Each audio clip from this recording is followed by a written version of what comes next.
पता नहीं अब मिथ है या आप इसके ऊपर सर ज़्यादा बेहतर कमेंट दे सकते हैं, फ्लू में या नज़ला ज़ुकाम में मोस्टली हमारे यहाँ कहवा जात और गर्म मशरूबात सर कितने इफ़ेक्टिव हैं? स्पेशली अदरक के कहवे का बहुत ज़्यादा जो है ना वो कहा जाता है, ये कितने के इफ़ेक्टिव होते हैं सर? ऐसे है कि जो अदरक और ये जो इस तरह की जो हर्ब्स होती हैं ऑब्वियसली इफ़ेक्टिव तो होती हैं।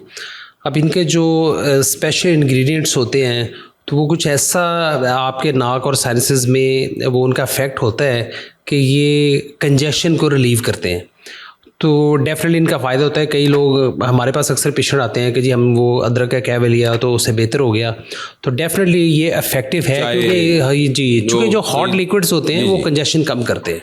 नहीं कि हॉट लिक्विड ज़रूरी है जी उसमें आप कुछ भी ऐड कर लें उसके इफ़ेक्ट से, यस उसका इफ़ेक्ट से भी होता है। सबसे बेस्ट रेमेडी सर क्या है फ्लू और ज़ुकाम के लिए? घर में हम किस टाइप का जो है वो कहवा या देखिए सबसे जो अच्छी चीज़ है वो स्टीम होती है।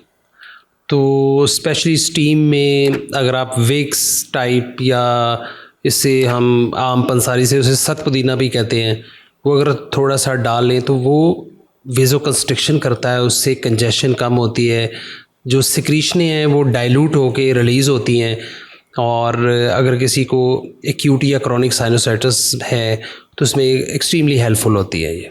एक सर बड़ी आम सी वो मिलती है मेडिकल स्टोर से क्रिस्टल मेंथोल। जी, ये क्या चीज़ है सर और इसका क्या इफेक्ट है? ये क्रिस्टल मेंथोल ये सत पुदीना ही होता है। अच्छा, हाँ जी, पुदीना सत पुदीना इसको कहते हैं। अगर पंसारी के पास आए तो सत पुदीना कहते हैं, तो वो क्रिस्टल मेंथोल ही होते हैं। इसका क्या इफेक्ट है सर? ये वेज़ो कंस्ट्रिक्शन करता है, कंजेशन रिलीज़ करता है, यानी कि अगर मिकोज़ा में कुछ ऐसा सिस्टम है तो वो श्रिंक होगा। इससे जब श्रिंक होगा तो साइनस खुलेंगे, ठीक है, और जो सिक्रीशंस है वो हॉट एयर से या फ्यूम से वो लिक्विफाई होगी, पतली होगी, और डिस्चार्ज होगा, रेशा निकलेगा, इसलिए ये काफ़ी इफेक्टिव होती है। लिहाजा गर्म मशरूबात या ये सत पुदीना या क्रिस्टल मेंथोल जो है ये इफेक्टिव है, फ्लू में आप इसको ले सकते हैं, सेफ भी है। एग्जैक्टली, और स्पेशली अगर आपका नोज ब्लॉक है, साइनस कंजेशन है, हेडेक है, तो ये काफ़ी हेल्पफुल होती है। सर एक साइड का नाक जो है वो सर्दियों में बहुत बंद रहता है जी, इसकी क्या वजह? ये कोई बीमारी? अच्छा, ऐसे है कि पेशेंट की कंप्लेन होती है कि इंटरमिटेंट बंद होता है नाक। अगर यानी कि मैं दाएं साइड पे लेटूंगा तो मेरा दाएं वाला साइड बंद हो जाएगा, कुछ देर के बाद मैं बाएं साइड पे लेटूंगा तो मेरा बाएं साइड का नाक बंद हो जाएगा, यानी कि ये इंटरमिटेंट ब्लॉकेज होती है। एक्चुअल जो हमारी नाक की लाइनिंग होती है ना, इसको ट्रबिनेट्स कहते हैं। तो ये एक ऐसा टिश्यू है जिसमें सलाहियत होती है कि सिकुड़ सकता है, फैल सकता है। इसकी बड़ी काफ़ी रिच ब्लड सप्लाई होती है। तो जब हम दाएं तरफ लेटेंगे तो जो हमारा टर्बिनेट है वो ब्लड से फिलअप हो जाएगा। जब फिलअप हो जाएगा तो ये ब्लॉक कर देगा।